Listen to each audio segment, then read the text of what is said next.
Baiklah,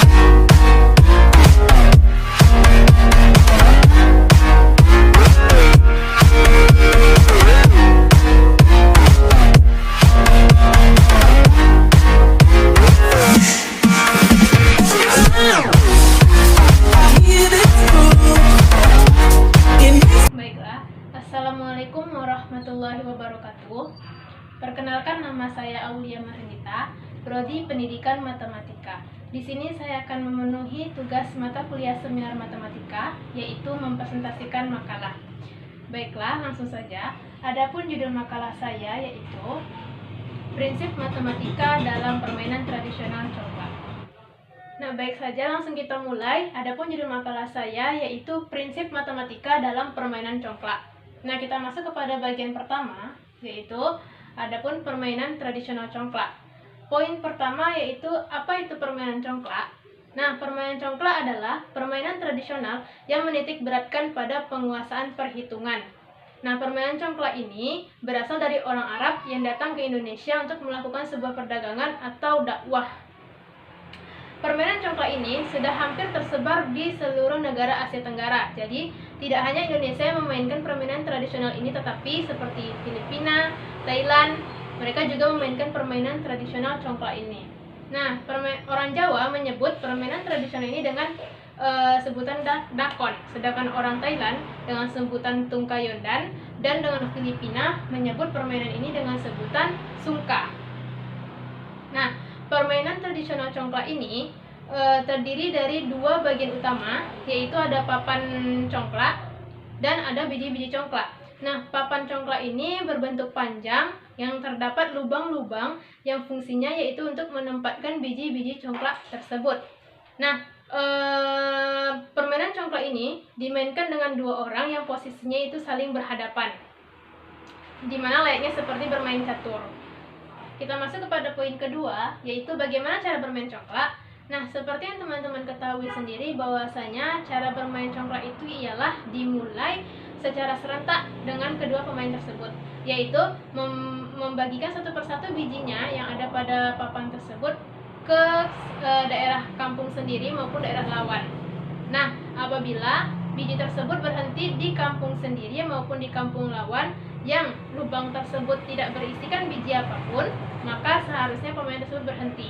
Nah, menang atau kalahnya permainan tradisional congklak ini ditentukan saat banyak atau sedikitnya biji yang ada pada kampung kita sendiri.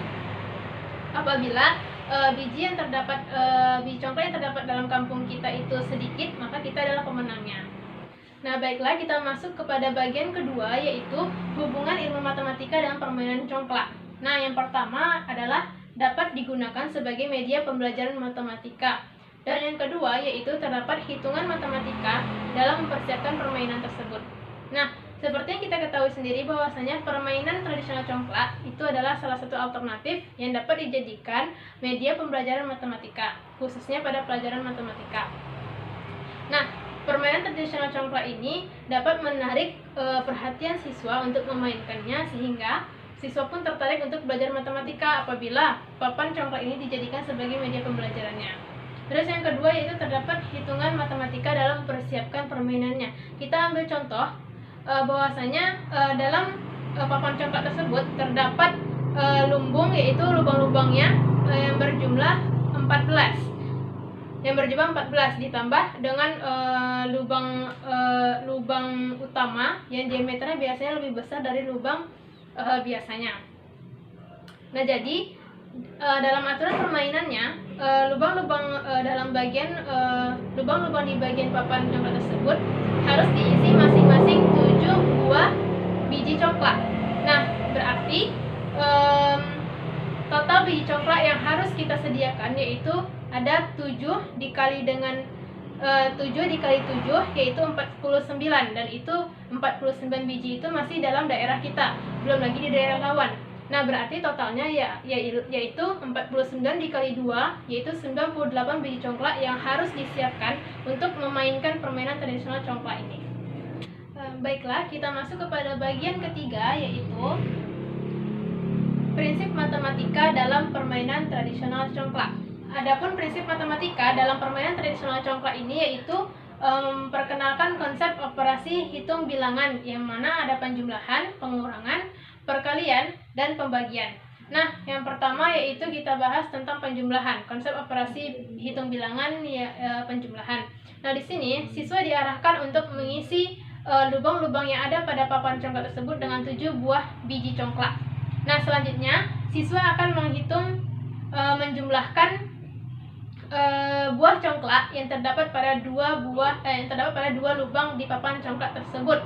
Nah, selanjutnya siswa diarahkan untuk menjumlahkan buah congklak yang terdapat pada 3 lubang papan congklak tersebut, dan begitu seterusnya. Sehingga dengan cara tersebut maka siswa akan bisa dikenalkan pada konsep operasi hitung bilangan, yaitu penjumlahan. Baiklah, kita masuk bagian kedua, yaitu konsep operasi hitung bilangan pada pengurangan. Nah, di sini siswa akan dikenalkan dengan konsep operasi hitung bilangan pada pengurangan dengan cara, siswa pertama harus menjalankan buah congklak ke daerahnya sendiri, maksudnya memutarkan buah congklak tersebut ke daerah sendiri maupun ke daerah lawan. Nah, jadi siswa yang kedua harus menebak berapa jumlah buah congklak yang ada di tangannya ketika sudah dijatuhkan 1 buah congklak ke dalam lubang papan congklak tersebut. Berarti apabila sudah 1 lubang dijatuhkan buah congklak tersebut, maka jumlah buah congklak yang di tangannya yaitu 6, yaitu 7 dikurang 1, 6. Dan apabila sudah 2 lubang yang sudah dijatuhkan buah congklak, maka siswa yang kedua harus menebak berapa jumlah yang ada di tangannya, yaitu 7 dikurang 2, yaitu totalnya adalah 5. Nah, begitu seterusnya. Yang ketiga yaitu adalah konsep operasi hitung bilangan pada perkalian. Nah, di sini siswa diminta untuk menentukan berapa jumlah buah congklak yang digunakan dalam permainan congklak tersebut. Nah, karena dalam papan congklak itu terdapat 7 buah lubang, di daerah masing-masing ada 7, otomatis siswa harus mengkalikan, karena dalam 1 lubang itu isinya 7 buah congklak, maka satu siswa, yaitu satu daerah kita sendiri membutuhkan 7 dikali dengan 7, maka membutuhkan 49 buah congklak. Sehingga siswa satu lagi juga mengkalikan 7 kali 7, yaitu 49 buah congklak. Jadi masing-masing daerah membutuhkan 49 buah congklak. Nah, yang terakhir yaitu adalah konsep operasi hitung bilangan pada pembagian. Nah, di sini siswa diminta untuk menentukan berapa masing-masing buah congklak yang ada dalam lubang papan congklak tersebut. Jadi di sini siswa diberikan 49 buah congklak oleh guru, dan di sini siswa harus membagi berapa satu lubang harus diisi. Karena dia ada 49, maka di satu daerah harus diisi dengan 7 masing-masing 7 buah congklak. Jadi siswa membagi 49 dibagi dengan 7, maka satu lubang itu berisikan 7 buah congklak. Nah, mungkin itu saja yang dapat saya presentasikan mengenai makalah yang telah saya buat. Nah, saya persilakan kepada teman-teman, apakah ada yang ingin ditanyakan mengenai makalah saya? Assalamualaikum warahmatullahi wabarakatuh. Perkenalkan, nama saya Febrinanda Adelia. Terima kasih atas materi yang telah disampaikan oleh pemakalah tadi.